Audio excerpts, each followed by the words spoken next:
Professeur Sagbagidi, bonjour. Cher Winner Abessi, bonjour, bonjour à tous.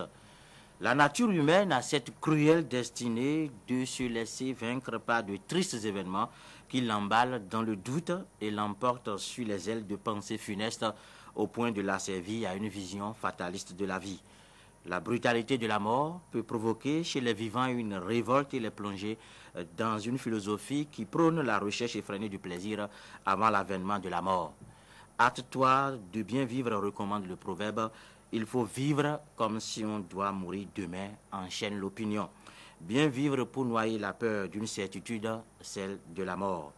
L'homme, ses jours sont comme l'herbe, il fleurit comme la fleur des champs.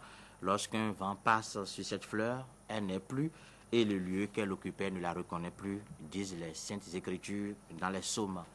Voilà posée la question de la vie éphémère qui nourrit les passions pour la vie.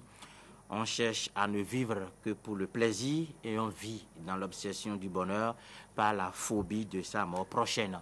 La peur de périr et d'être voué à l'inhumation jette les gens dans l'excès, écrasés par la sensation du temps et l'écoulement de ce fleuve qui nous draine vers notre fin. Une race d'individus mène alors une vie dissolue au motif que la mort est inévitable et qu'il faut profiter du maximum du plaisir, faute de certitude d'une vie après la mort. Faire donc la somme et l'arithmétique du plaisir, on s'enivre sans répit et on dépense de manière vertigineuse, parfois sous le feu de l'insouciance. Le salaire s'évapore par la succession de banquets, le déluge d'alcool et l'organisation constante de fêtes. Pour certains, la peur de la perte de la vie, ce qu'on appelle la mort, pousse à se payer les corps de femmes et à s'investir dans la consommation du plaisir. Le prix à payer pour le défoulement charnel abrège la vie elle-même. La perpétuelle pulsion du plaisir, sorte de revanche sur l'impitoyable mort, provoque même un détournement du devoir et la complicité avec l'indécence. L'esprit ainsi surmené par le plaisir subit le gaspillage de la vie. Il y a de ces gens qui, par peur pesante de la mort, se refusent à économiser et à s'offrir des comptes en banque. Ô temps, suspends ton vol et vous, propice, suspendez votre cours. Laissez-nous savourer les rapides délices des plus beaux de nos jours. Ainsi s'exclame Alphonse de Lamartine pour éterniser un instant de bonheur. Si l'homme ne doit pas être esclave du plaisir non discipliné, il est aussi certain qu'il est difficilement concevable qu'on s'empêche de se faire plaisir quand on a les moyens de parvenir à cette fin. Je m'étonne toujours de voir deux gens vivre en parasites dans la boule de la thésaurisation et la houle de l'incurie. L'éthique d'Épicure, cet hédonisme qui érige le plaisir comme principe et fin de la vie heureuse, défend néanmoins un mélange de joie tempérée, de tranquillité et d'autosuffisance. Il est utile, à mon avis, de vivre décemment et d'éviter à la fois le gâchis et l'abus de la vie. Ôter de l'objectif de la vie tout ce qui relève du plaisir paraît insensé. Nous autres vivants n'avons pas vocation inaltérable de souffrir, même si la devise des hommes reste plutôt souffrir que mourir.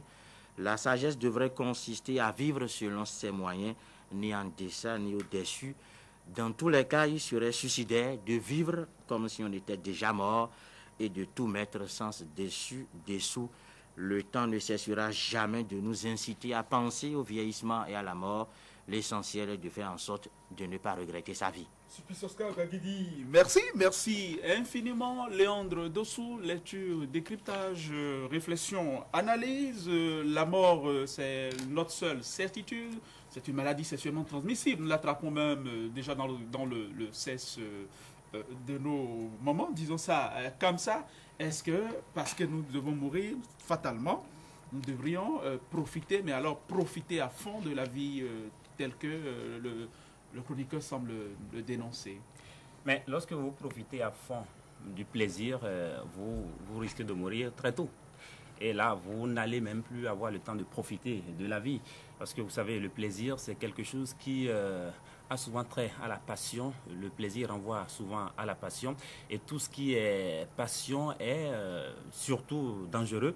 Et la passion, vous savez, ça c'est quelque chose qui ne reconnaît pas la raison. Et lorsque la raison déserte le forum, il y a de forts risques que cela tourne... La médiocrité s'installe. Voilà, mal. Donc, vivre sa vie, d'accord, s'adonner au plaisir, d'accord, mais il faut le faire avec retenue. Cependant, parce que... d'accord, il faut pas se dire, ben, on a tout le temps de faire la vie. Il ne faut pas se dire, on a tout le temps d'économiser. Il ne faut pas se dire, on a tout le temps de faire tout ce qu'on veut avec le temps. Il faut se permettre quelques plaisirs de temps en temps. Cela permet également de vivre heureux. Cela vous allonge un peu votre vie. Léandre Dossou, merci. André Dossa.